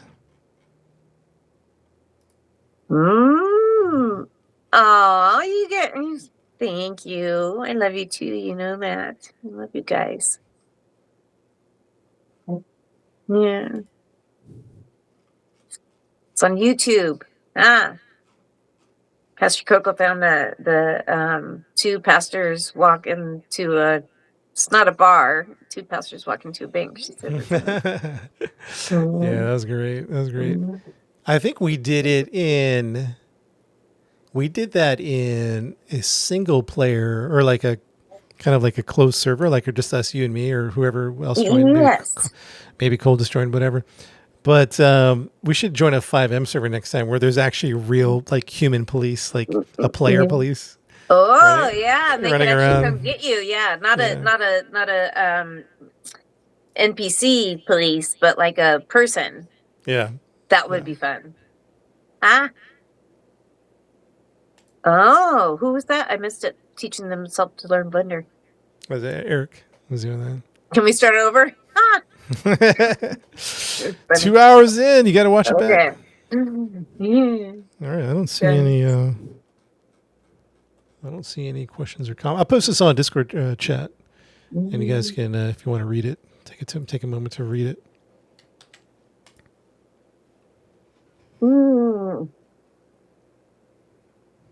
Yeah, it's a weird moment. It's like it's sad because of Rec Room, but it's exciting because of the vision and the future, and it's just a weird moment. So much to celebrate, and the memories of all the time that we've had, but also, again, the future. It's I'm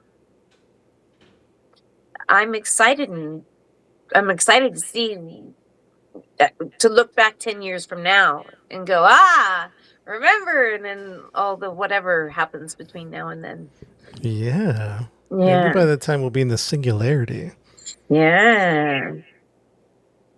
We've uploaded our consciousness by that time. I hope so, because I'll start pushing the age where I don't know how long I'm going to be here, but after 10 years, I'm getting kind of older.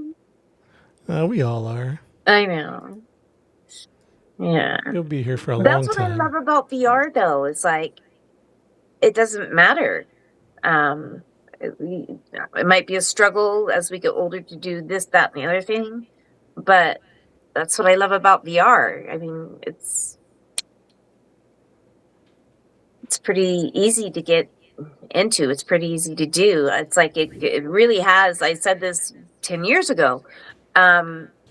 It's given me a life where I didn't have one because of my illness, and it's still so precious to me. Every day I play Beat Saber, and every day it's the first thing I do is thank God, and I thank God for the ability that I can do this at all, that I could play the game at all. And it's just every day starts with that gratitude. Thank you, because it is. Oh, can you imagine 20 years ago or whatever, being stuck at home for the most part, Yeah. unable to do so many things? I'm just so grateful for the opportunities that I have. That's all I'm Yeah. saying. Yeah. Yeah. No, I agree with you. I Yeah. hear you. Yeah. All You right, have a long ways to friends. go. Thank you. Okay. All right, friends. We will catch you guys later. We'll post this on the website. Feel free to ping if you have any questions. We'll try to answer them. And then we'll see you guys soon.